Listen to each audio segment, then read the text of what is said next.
Здравейте, приятели! Днес ще ви срещна с Гери Гунчева-Бакърджиева. Здравей, Гери! Благодаря, че прия поканата да се включиш в моята инициатива. Здравейте! Радвам се да бъда част от нея. Преди да продължим, искам да благодаря и на Парк Бар, че ни скри от дъжда. Гери, ти със сигурност и сбъдната мечта за много момичета. За какво мечтаеше? Каква мечтаеше да станеш, когато беше малка? Когато бях малка, си мечтаех да бъда водеща на новините по телевизията. Това беше моята мечта.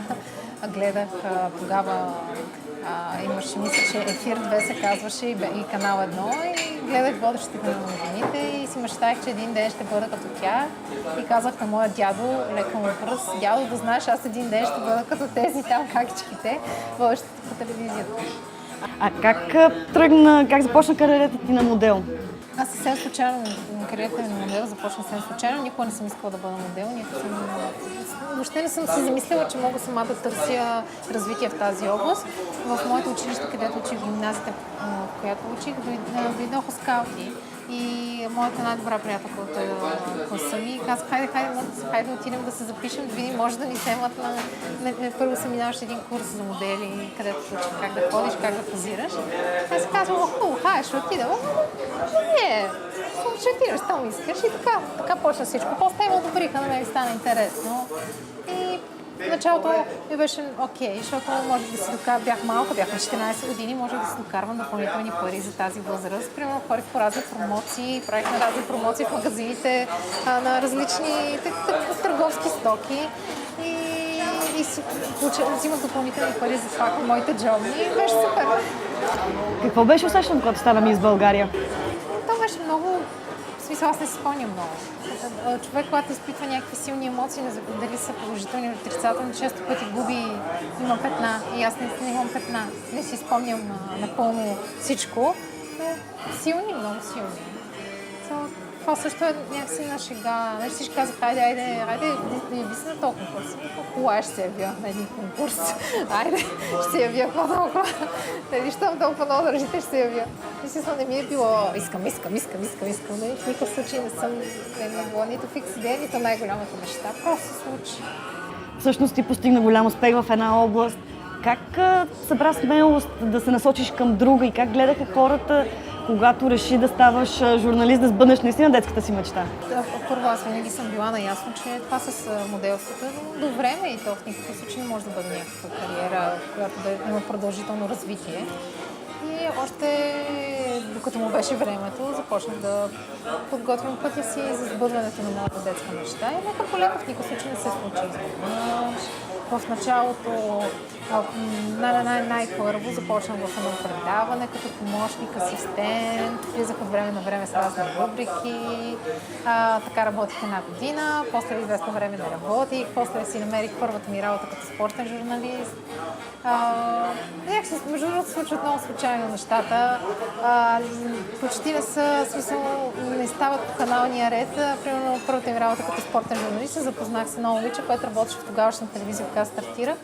И аз си казах, че искам да правя това. Тя там беше стилист. И ми каза: ела при нас, ще те взема 100%. Аз вече бях минал един курс за говор и за правилно четене и дикция. И отидох на нещо като кастинг. То реално нямаше кастинг с много хора, бях само аз. И сложиха ме да чета пред камера. Аз бях ужасно притеснена, сигурно съм изглеждала нелепо, сега в кадри ще някаква пълна безумие, но се справи горе-долу, ме взеха. И така в началото беше много трудно. Гледаха ли хората по различен начин? Имаха ли предубеждение от това, че си била мис България и сега се насочваш към журналистиката? Имаха и винаги ще имат и това е до ден днешен. Ако сега пък имат предупреждение, че съм журналист, ако съм в някаква друга среда, така че това е неизбежно, човек винаги си върви с бекграунда. Просто смятам, че ако някой ти даде шанс и ти имаш възможност да му докажеш, че всъщност това не е лошо, напротив, това е позитивно в твоята визитка, е окей.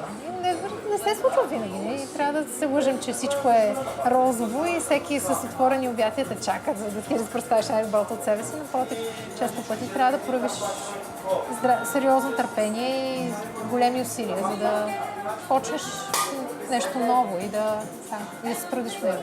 Аз всъщност искам да направя аналог с децата. Ти имаш две деца. Децата всеки ден постоянно опознават света, търсят себе си, като го отрастват, решават, ще играя в футбол, не искам футбол, искам баскетбол, не, чакай сега. И много често родителите ги опрекват, ето сега купихме екипировка за това, ти не го правиш. Тук цигулка, не искаш повече цигулка. Но ти всъщност търсиш себе си. Аз не виждам нищо лошо един възрастен, макар и доказал се някъде, да търси себе си извън стандартите, които другите му налагат, че той само там е добър. Да, а пък и както с теб си говорихме преди няколко дни и на мен наистина ми хареса тази тенденция и тя, такива, как кажа, проучванията са такива и очевидно това ще бъде бъдещето. Човек ще трябва да се сменя често професията и то почти изцяло и коренно. Хората ще трябва да станат много гъвкави, да се научат, че трябва да работят, да се развиват и да учат. Независимо дали са на 20, на 30, на 50. И няма да има нищо срамно или това. Просто вече не живеем в комунизма от едно време, където почваш на 25 години или там на 20 години работа на едно място и до пенсия си там и никога повече не си смениш работната позиция. Вече просто светът е толкова динамичен. Нали, не ни създава проблем да пътуваме, не ни създава проблем да комуникираме с някой другия край на планетата, пък ни създава проблем да сменяме работата. Няма причина. Тоест не трябва да се плашат хората, когато излезе пред тях много предизвикателство в извън комфортната им зона, да го наречем. Сигурно всеки се плаши, но трябва да вярва в себе си според мен и да проявява търпение. Може би търпението е едно от най-ценните качества. Една моя позната скоро ми разказваше за едно момиче, което 6 или 7 месеца иска да бъде журналист. И 6 или 7 месеца ходи на интервюта за работа като журналист. Но момичето е завършило не е журналистическия факултет, а друг университет и според моята позната тя няма никакви шансове. А тя такова търпение прояви, толкова постоянство, че най-накрая просто се случи и всички бяха супер очудени, че наистина тя намери работата, която искаше и продължава да я работи и тя е готина.